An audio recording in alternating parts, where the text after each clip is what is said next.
Maranata, graça e paz, povo de Deus, povo abençoado, povo que crê na palavra e nas promessas do Senhor. Hoje, sexta-feira, que antecede o domingo de Páscoa, nós trazemos à memória a obra do nosso Senhor Jesus Cristo. Eu quero meditar aqui sobre as palavras do nosso Senhor Jesus enquanto ele estava na cruz. O que ele expressou, vamos perceber o quão profundas são essas palavras, como todas as palavras que o nosso Senhor trouxe registrado nos evangelhos. Diz então, lá em Mateus, capítulo 27, e houve trevas sobre toda a terra, do meio-dia às 3 horas da tarde. Por volta das 3 horas da tarde, Jesus bradou em alta voz, Eli, Eli, lama sabachthani, que significa, Deus meu, por que me abandonaste?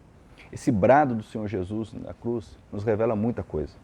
Conforme nos diz o evangelho, ele foi crucificado às 9 horas da manhã, e ficou na cruz até às 3 horas da tarde, havendo trevas sobre a face da terra do meio-dia às 3 horas. E nesse momento, Jesus então ele dá esse brado ao Pai, porque ele levou sobre si, lá na cruz, todos os nossos pecados e todas as nossas iniquidades. E a consequência, conforme está lá em Isaías 53, dos nossos pecados, o castigo que estava sobre nós, que era para nós, ele levou sobre si. E existe um princípio bíblico que nos diz claramente que as nossas iniquidades, os nossos pecados fazem separação entre nós e Deus, conforme registra o profeta Isaías. Mas o Senhor Jesus ele foi feito pecado por nós, conforme está registrado em 2 Coríntios 5:21. Deus tornou pecado por nós aquele que não tinha pecado. Veja bem, aquele que não tinha pecado, para que nele nos tornássemos justiça de Deus. Meus irmãos, nesse momento, o Senhor Jesus ele sentiu talvez a maior das dores, a maior das tristezas, a separação em relação à santidade do Pai, sofrendo sobre si o castigo da ira divina, o castigo do pecado. Castigo esse reservado para mim e para você. Mas graças a Deus o Senhor Jesus levou sobre si. Apesar da grande dificuldade em se compreender plenamente esse brado do Senhor Jesus, podemos perceber claramente que o pecado separa de Deus. Meu irmão, entregue a sua vida ao Senhor Jesus. Não viva separado de Deus. Não há brincadeira, não há meio termo. O pecado ele separa, ele cria separação entre nós e Deus. Outro brado que o Senhor Jesus, outra palavra que o Senhor Jesus profere na cruz, está lá em Lucas 23, que diz, Jesus disse, Pai, perdoa-lhes, pois não sabem o que estão fazendo. Então eles dividiram as roupas dele, tirando sorte. Veja bem, a preocupação do nosso Senhor Jesus na cruz, mesmo já crucificado, a preocupação dele em perdoar, em manifestar e ensinar o perdão, dizendo, Pai, perdoa-lhes, porque eles não sabem o que fazem.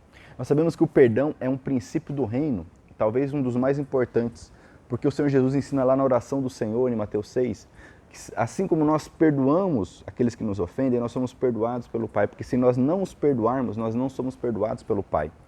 Há uma condição para que eu seja perdoado pelo meu Pai, pelo Senhor Todo-Poderoso. Não é apenas o arrependimento, mas também que eu perdoe aqueles que me ofenderam. E o Senhor Jesus aqui está dando mais uma vez o exemplo claro, dizendo, Pai, perdoa-lhes. Isso cabe a mim, cabe a você. Ele nos deu exemplo. Devemos perdoar mesmo estando sendo injustiçados, mesmo estando crucificados, como ele que nesse extremo momento de dor, de angústia, ele então declara o seu propósito, a sua vinda, perdoar os pecados. Perdoa, meu irmão, perdoe, minha irmã, perdoe para que você seja livre, para que você receba o perdão completo da parte do Deus Todo-Poderoso. Outro brado que nós temos aqui, lá em Lucas 23:43, Jesus lhe respondeu, dizendo àquele homem que estava crucificado, aquele malfeitor, aquele criminoso que estava crucificado ao seu lado, eu garanto, hoje você estará comigo no paraíso. Esse texto também é muito conhecido, alguns chamam este homem, esse malfeitor, de bom ladrão. A Bíblia não chama ele de bom ladrão. Na verdade, não há bondade alguma neste homem. Ele estava crucificado. A crucificação era para os malfeitores, os criminosos, hediondos. Sabemos que o Senhor Jesus estava ali como inocente, mas aquele homem não era inocente. Aquele homem era um criminoso, não estava ali à toa. Mas, no seu derradeiro momento, ele recebe a revelação do Senhor. ele entende que aquele homem é o Salvador e clama a ele. E Jesus responde, mesmo estando naquela situação, hoje você estará comigo no paraíso. Palavra tremenda, maravilhosa. Sabemos que o fator tempo para Deus não existe, para o Senhor Jesus, Ele mesmo ontem, hoje e para sempre. Mas o que nós podemos extrair aqui claramente dessa passagem é que há a convicção, há a certeza, há a santa esperança de um dia estarmos com o Senhor. Aquele homem recebeu essa convicção. Veja bem, um homem que não havia andado com Jesus, um homem que não teve tempo de ser batizado, um homem que não teve tempo de cumprir liturgias, mas ele se arrependeu e recebeu esse dom maravilhoso da salvação e da graça do nosso Senhor. Eu te digo, meu irmão, minha irmã, arrependa-se, clame ao Senhor. Parece que está tudo perdido, aquele homem já estava crucificado. Aquele homem estava diante do Cristo crucificado, ele já estava crucificado. Não havia mais o que ser feito para aquele homem. Humanamente não havia mais solução, resposta, recurso algum. E ele sabia que estava ali corretamente, porque ele disse ao outro malfeitor: nós estamos aqui recebendo esse juízo porque nós merecemos. Um homem consciente do seu erro, um homem consciente da sua responsabilidade. Arrependa-se, meu irmão, minha irmã, seja consciente, aceite a sua responsabilidade pelo pecado e clame o perdão do Senhor, como aquele homem, aquele malfeitor, aquele criminoso hediondo fez e recebeu essa palavra maravilhosa do Senhor Jesus, dizendo: ainda hoje você estará comigo no paraíso. Outro brado do Senhor Jesus na cruz nos mostra o seu cuidado para com os seus. Ele é o bom pastor. Aqui em João capítulo 19, diz que quando Jesus viu sua mãe ali, e perto dela o discípulo a quem ele amava, disse à sua mãe: aí está o seu filho, e ao discípulo: aí está a sua mãe. Daquela hora em diante o discípulo a recebeu em sua família. Olha a preocupação do Senhor Jesus num momento tão crítico, tão importante na história da humanidade, no plano da salvação, na redenção da humanidade. O Senhor Jesus se depara ali com Maria, serva de Deus, a mais bem-aventurada entre as mulheres, a sua mãe, aquele que ele escolheu porque ele a escolheu. Ele escolheu para que a gerasse no seu ventre, o gerasse no seu ventre.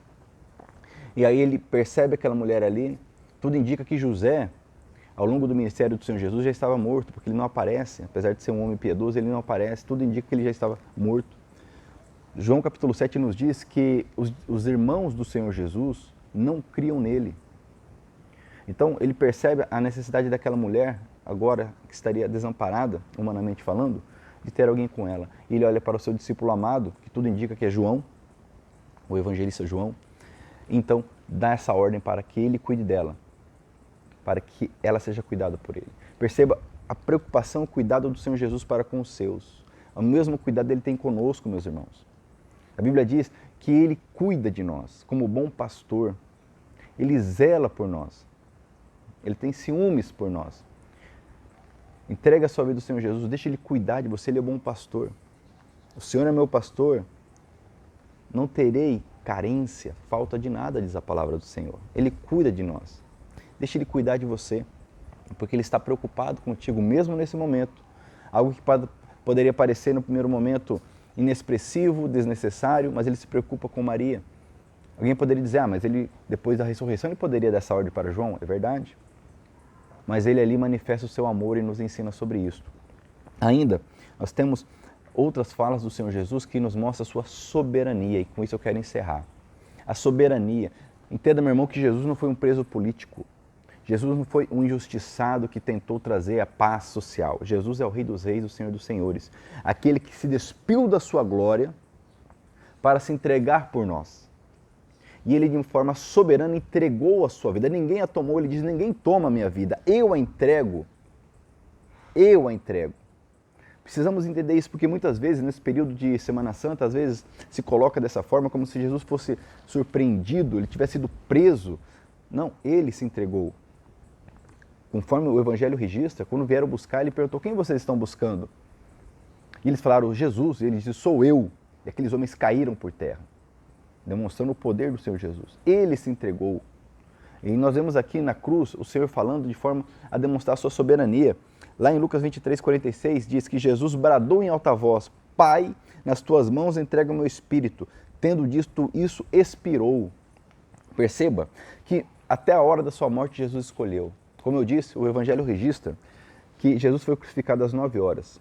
E às 15 horas ele entregou o seu espírito. Ele entregou o seu espírito nas mãos do Pai. demonstrando a sua soberania sobre a morte, o seu poder sobre a morte. E é tão verdade isso, que Pilatos, quando ficou sabendo que após essas 6 horas de crucificação Jesus morreu, ele ficou surpreso. Por quê? Entenda, uma pessoa crucificada, ela levava dias para morrer. Se ela simplesmente fosse deixada crucificada, ela levaria dias, talvez semanas para morrer. Era uma morte muito cruel, muito lenta e dolorosa. Tanto que, para tirarem Jesus da cruz, né, furaram o seu lado para ver se ele realmente estava morto, e para tirar os malfeitores que estavam do lado dele, quebraram as pernas, porque ainda estavam vivos. E por que se quebrava a perna? Porque sem a perna, sustentando, a pessoa sufocava na cruz. Então era uma forma de acelerar a morte. Então, ninguém morria crucificado por 6 horas. Jesus, ele ficou o tempo necessário para fazer o que ele veio fazer. O Cordeiro que tira o pecado do mundo. Aquele que foi entregue desde a fundação do mundo, conforme a palavra diz. Ele é soberano. Ele morreu na hora que ele desejou, para cumprir a palavra. Entenda isso, meu irmão. O Senhor Jesus é soberano sobre os reis da terra. E ele virá um dia, não para salvar, ele virá um dia, na sua segunda vinda, não para trazer salvação, mas para trazer juízo. Porque salvação ele já trouxe. Crê no Senhor Jesus, será salvo tu e tua casa. Perceba a soberania do Senhor. E conforme João 19 descreve ainda, ó, mais tarde, sabendo então que tudo estava concluído, para que a Escritura se cumprisse, Jesus disse, tenho sede. Aqui ele faz referência ao Salmo 69. Então, trazem vinagre para ele beber. É interessante, não vou entrar nesse ponto aqui, mas só nesse período aqui da crucificação, da morte e da entrega do Senhor Jesus por nós, cerca de 25 profecias foram cumpridas, nos menores detalhes. E para se cumprir, então, ele diz, tenho sede, sabendo que não lhe dariam água, mas vinagre. Mostrando mais uma vez a soberania. E, para encerrar, de forma poderosa, maravilhosa, diz aqui o texto, tendo provado, Jesus disse, está consumado. Com isso, curvou a cabeça e entregou o Espírito. Jesus declarou o fim. Jesus, porque só quem tem poder para começar tem poder para concluir. Ele é o alfa, ele é o ômega, ele é o princípio, ele é o fim. Ele é o mesmo ontem, hoje e para sempre. Só quem tem esse poder, essa autoridade pode dizer, está consumado. O que está consumado? A obra de salvação da humanidade.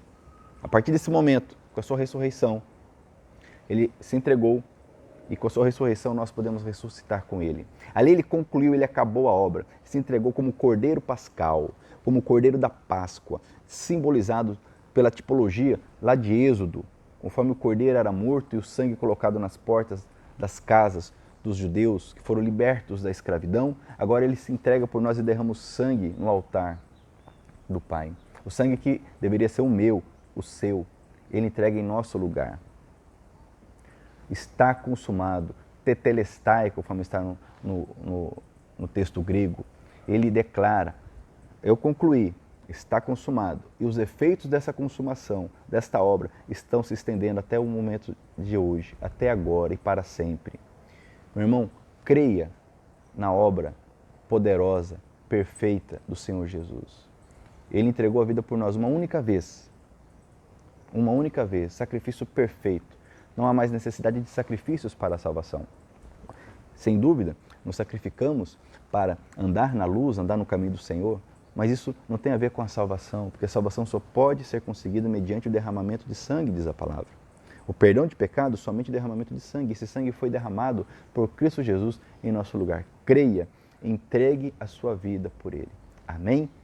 Que esse seja um dia de salvação na tua vida, entregue a sua vida a Ele. Que o Senhor te abençoe e te guarde, que o Senhor resplandeça o rosto sobre ti, tenha misericórdia de ti, que o Senhor sobre ti levante o rosto e te dê a paz. Amém?